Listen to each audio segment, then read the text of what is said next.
Hello everyone, my name is Gus and welcome to yet another video of Dive Talk Plus. I've been thinking over the last week or so about what to talk about, what to upload to this alternate channel. And one of the things that people have been asking about is a studio tour. They want a tour of where we record Dive Talk, which is right here at my house. We have a office slash studio slash workshop. We do everything here. And I thought about what would be the best format to record this thing, and you can see that the lighting is not the best, but that's because I wanted to kind of capture what a regular day in the life is at the Dive Talk studio. So the lighting is gonna be terrible, the video might be shaky, and that's because I'm hand holding the utility camera. I'll talk about the third camera in a second.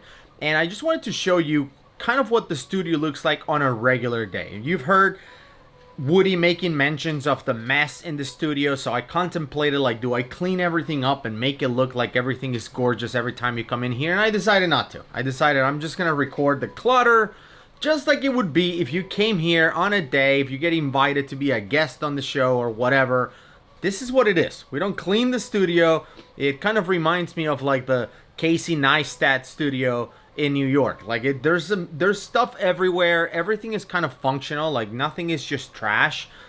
We have kind of a purpose for everything, but it does look kind of messy. So let me just walk you through it. Let's start with kind of where I sit. This is my workstation. I work from here. If you can see, I'm gonna spin around. There's a ton of different computers and monitors and stuff that is right behind me. But like I said, it all has like kind of a purpose. I'm gonna flip the camera and kind of walk you through what it all is. All right, so in this desk right here, we have 1, 2, 3 computers plus my desktop right here. This is the guy that powers the whole, big operation. Let's just say there's a custom PC I built years ago. But the newest one in the family is this Mac Studio. And that's where we do like our editing and stuff on Dive Talk. Is connected to this massive 38-inch monitor. So these two are connected to the Mac Studio. Plus I have a switch in place. I don't know if you can see it here. Okay. That switch, that button will turn on this monitor to work with the Mac Studio. So this monitor in the middle is kind of the utility monitor. It can work with a PC on the floor or with a Mac. Also, Woody's monitor, which we're gonna see in a second, is this one over here. It's kind of a mirror of this guy. So whatever I'm seeing in the middle, he can see over there. So when I hit this button right here, okay, that one right there, that button will turn this guy to switch from the PC to the Mac and vice versa, and Woody can see the same thing. So that's kind of how that works. Here I have kind of my control, and you can see it's messy. As I mentioned, I didn't clean anything. This is my DAS keyboard, which I've had for years. I love mechanical keyboards. This guy handles my PC right now. It's connected to the PC. And this is my, trackball, I guess. It's made by a company called Kensington. And what I love about this guy is that he has a selector on the side. So if you notice, this selector can go up.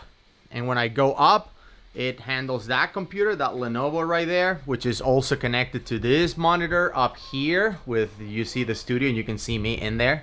That's the camera, this camera right here. Okay, main camera. So, and that's the lighting right there. So I'm kind of showing you everything at once. Again, I don't have a script for this. And then when I go in the middle, I'm using the PC. You can see my mouse move right there. I don't know if you can see it or not, but anyway, there it is. Okay. And if I go down on the selector, just down, then I can move the mouse on the Mac.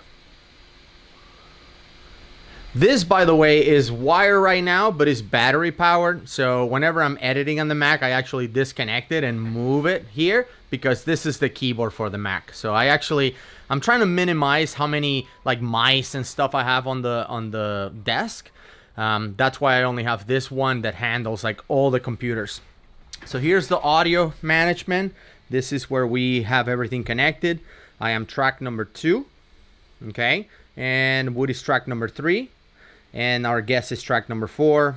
And I think this is the audio from the computer. Like if we want to push in audio, like during our videos and stuff, like in reactions, for example. I have that audio right there. My microphone right here is the SM7B microphone, Shure SM7B, connected to this arm, and those are my headphones. Okay, so that's where all is connected. We have some other audio equipment. This is what handles the audio on the Mac, so they're side by side. My microphone is actually wired into my headphones rather. They're wired into this audio device, and that is so I can hear it whether I'm listening through the Mac. So if I click play in this video, it will come through my headphones, or if I click play on whatever on the PC, it also comes through my headphones. So I hear regardless of what's playing. Same with the speakers. So I use this Yamaha 8-inch monitors. These two are wired to both computers, so whether I'm listening on the Mac or the PC, the audio will play. And it's kind of weird because sometimes, like, by mistake, I'll be playing like music on the PC, but I'm also editing, so like both audios will come through the speakers at the same time, which is kind of odd. All right, let's see what else. That's the dude. So a lot of switches and stuff. You know, this is the audio interface for the speakers, for the Yamaha speakers. We use the Blackmagic ATEM Mini Extreme for all the cameras.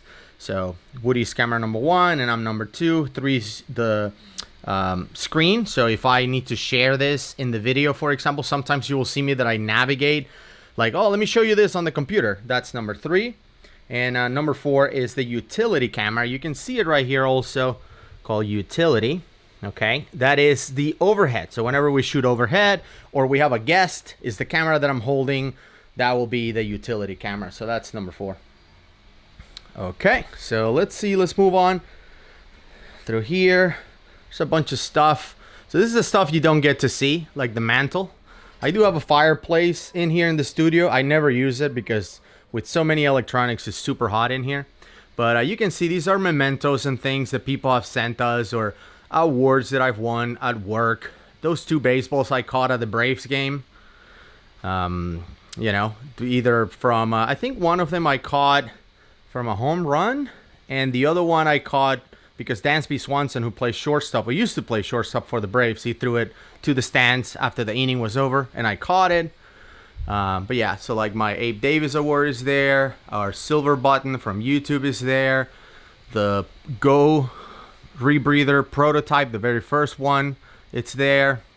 Some miscellaneous knives and whatnot, and little, you know, trinkets, megalodon teeth, just weird stuff.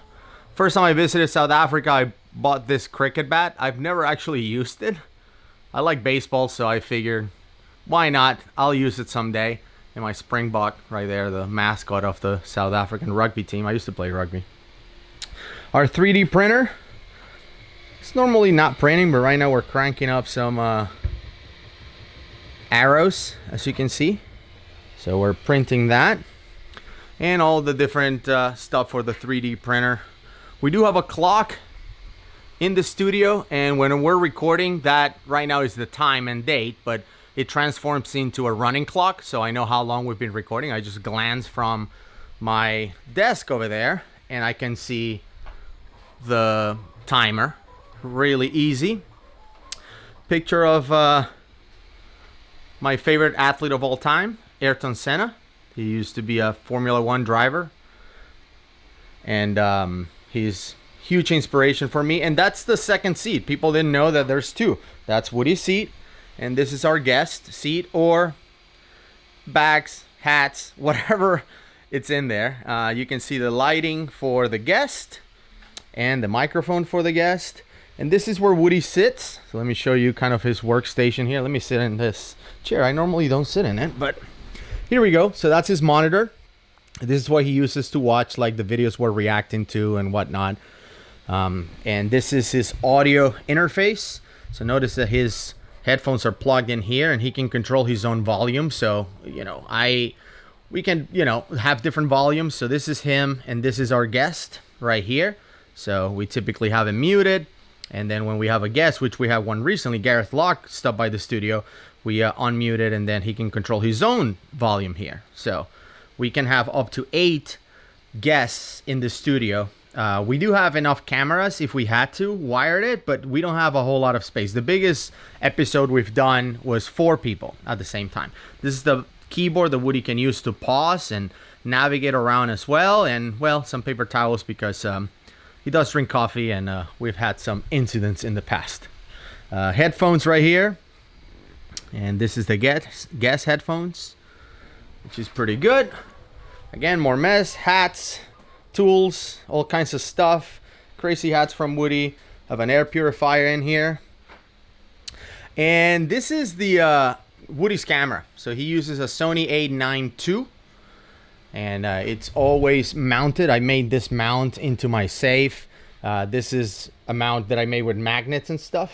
So I don't remember how much I spent building this thing, but obviously I wanted to make sure that the A9 II, the Sony A9 II that we use, is protected. So this thing is always mounted and pointed at Woody. So that's the angle. Yeah, I'll put it on top. That's the angle that you see is always pointing at Woody. Little fridge with some drinks inside for the guests, which is mainly me and Woody. All right, so you can see. I'm not really sure what else to talk about. So you saw the lighting that I use. Woody's light is a light dome, aperture light dome. And actually the camera is so good and the lens is so good that you can see the intensity we use in his light. I don't know if you can see that, but it's 4%. So this thing is only powered at 4%, and that's enough to light Woody up. And sometimes it's funny because I hear people is like, it looks like the sun is shining on Woody's face. And it's only at 4%. That's how good it is. Anyway, so this is the studio. This is what we use to record Ninja. Okay, Ninja 5s, Atomos Ninja 5s. One are connected to each camera. So I can just press that button on each and start recording. And that's basically it. So I think what strikes the most people is how many monitors are at my desk when we're recording and doing stuff. So that's 1, 2, 3, 4, 5, 6, 7. And then I guess if you count the Atomos, that's 9. Plus Woody's monitor is 10. Plus the Elgato right here, which right now has our logo. That will be, I guess, 11 monitors. So you can see it gets pretty hot in here when we're recording. And there you have it. Now you know all the secrets about the Dive Talk studio, and I hope you enjoy the tour. If you have any questions, please drop them down below. Now you know that indeed Woody and I are in the same room when we record our reactions. And in case you missed the last video, which was about dive watches, I'm gonna leave it right here. In case you're thinking about getting your first dive watch, I made some recommendations. And please consider subscribing to this channel to support our videos that are outside of diving. If you like these kinds of videos, click down below, and we'll see you on the next one.